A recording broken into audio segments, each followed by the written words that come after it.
আপুনি যদি জানে যে কোনোবাই আপোনাৰ শত্ৰু, তেন্তে তাক অধিক গুৰুত্ব দিয়ক। গুৰুত্ব দিয়ক মানে তাক টানি আনি সাৱটি ধৰক সেইটো কোৱা নাই। গুৰুত্ব দিয়া মানে তাক আপুনি চকু ৰাখক, তাৰ মুভ আপুনি লক্ষ্য ৰাখক। তেওঁ আপোনাক কিমানখিনি ক্ষতি কৰিব পাৰে তাৰ এটা হিচাপ ৰাখক।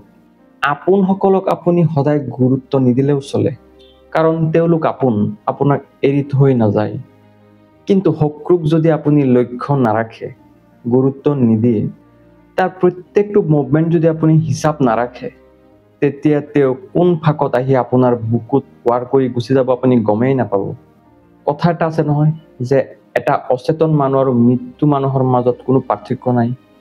ঠিক সেইদৰে আপুনি যদি আপোনাৰ শত্ৰুৰ পৰা সচেতন নাথাকে, তেন্তে তেওঁ আপোনাক অধিক ক্ষতিগ্ৰস্ত কৰি দিব পাৰে।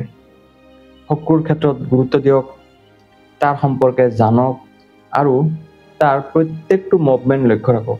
তেতিয়া আপোনাৰ শত্ৰুৱে আপোনাৰ কাষলৈ আহিলেও ইমান ক্ষতিগ্ৰস্ত কৰিব নোৱাৰে। Thank U.